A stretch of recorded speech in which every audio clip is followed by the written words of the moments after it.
Hello बच्चों, आइए प्रश्न को देखते हैं। एक निर्माता के पास ए बी सी तीन मशीन ऑपरेटर है। प्रथम ऑपरेटर ए 1% खराब सामग्री उत्पादित करता है तथा ऑपरेटर बी व सी क्रमशः 5% और 7% खराब सामग्री उत्पादित करते हैं। अब बोला गया है कि कार्य ए पर कुल समय का 50% लगाता है, बी कुल समय का 30% लगाता है और सी कुल समय का 20% लगाता है। यदि एक खराब सामग्री उत्पादित होती है तो ए द्वारा उत्पादित किए जाने की प्रायिकता ज्ञात कीजिए। प्रश्न को हल करने से पहले इसकी मुख्य अवधारणा के बारे में चर्चा कर लेते हैं। मुख्य अवधारणा देखो इस तरह से समझ लेते हैं। देखो ये अपने पास बनेगा। सबसे पहले मैं बेज पर में पढ़ लेता हूँ। बेज पर में, ठीक है। जब भी हमें ई घट चुका है, इस तरीके से निकालेंगे।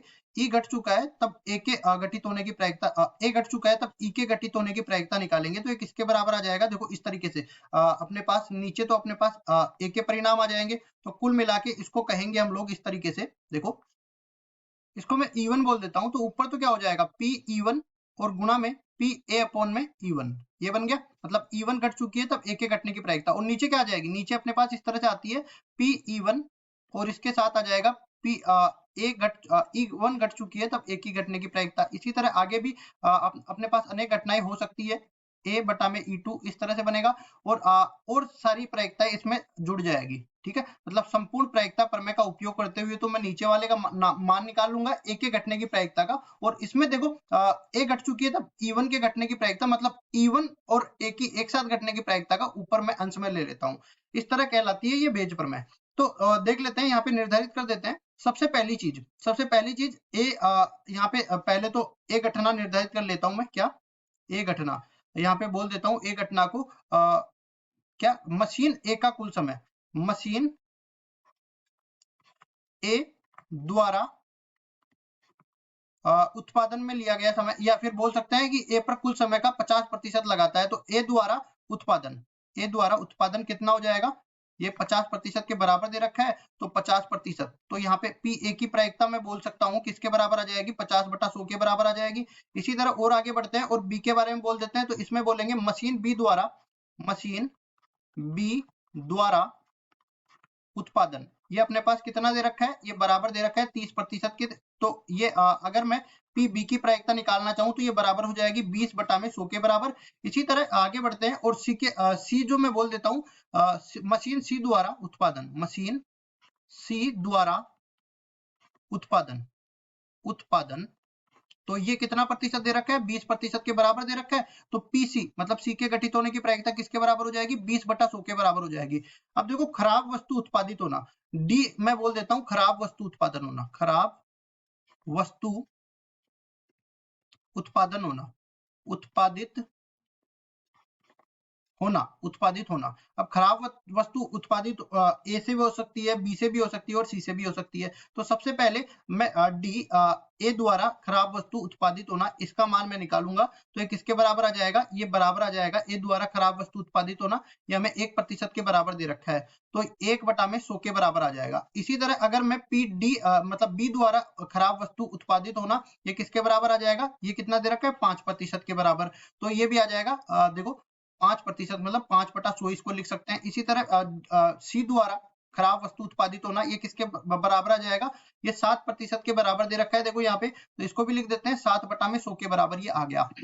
अब देखो खराब वस्तु कुल उत्पादित होना, तो यहाँ पे देखो ए की प्रायिकता से गुणा करेंगे, यहाँ पे बी की प्रायिकता से गुणा करेंगे, यहाँ पे सी की प्रायिकता से गुणा करेंगे और इन सबका योग कर देंगे तो खराब वस्तु उत्पादित होने की प्रायिकता आ जाएगी। लेकिन हम सीधा ही जो है हमें ये निकालना है कि खराब वस्तु उत्पादित हुई है और वो मशीन ए द्वारा हुई है, यही देखना है ना, मशीन ए द्वारा हुई है। तो सीधा बेज पर में हम लोग इसमें लगा देते हैं, मतलब इस तरह से ये बनेगा पी ए मतलब खराब वस्तु उत्पादित होना और ए द्वारा होना, ये हमें निकालना है। तो किसके बराबर हो जाएगा, ये बराबर हो जाएगा पी ए और गुणा में पी डी बटा में ए, और नीचे भाग किसका लग जाएगा, नीचे भाग लग जाएगा पी बी। और यहाँ पे देखो डी घटित होना जब बी घटित हो चुका है और साथ में ए घटित होना, और इसमें गुणा हो जाएगा डी घटित होना जब ए घटित हो चुका है। और इसी तरह यहाँ पे भी और भी आ जाएगा पी सी घटित होना और यहाँ पे डी घटित होना जब सी घटित हो चुका है, इस तरह से आ जाएगा। तो देखो इसको हल करते हैं आगे हम लोग। तो कुल मिला के अपने पास ये आ जाएगा ए घटित होना जब डी घटित हो चुका है, मतलब खराब वस्तु आना ए द्वारा।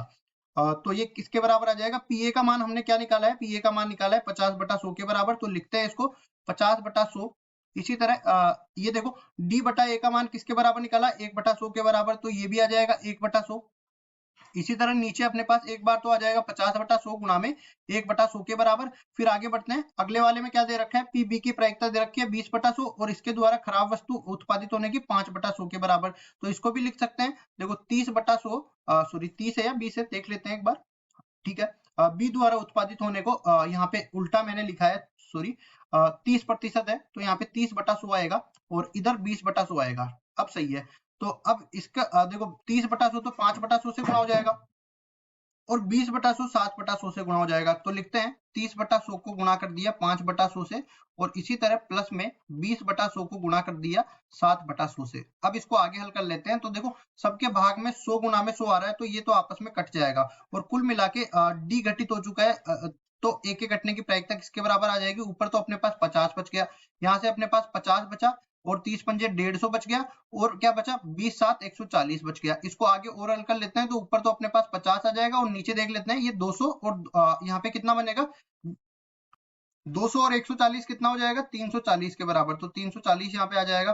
तो ए के घटने की जब डी घटित हो चुका है, ये किसके बराबर आ जाएगी 5/34 के बराबर प्रायिकता आ जाएगी। और यही अपना उत्तर है। आशा करता हूँ ये सवाल आपको समझ में आया होगा। धन्यवाद।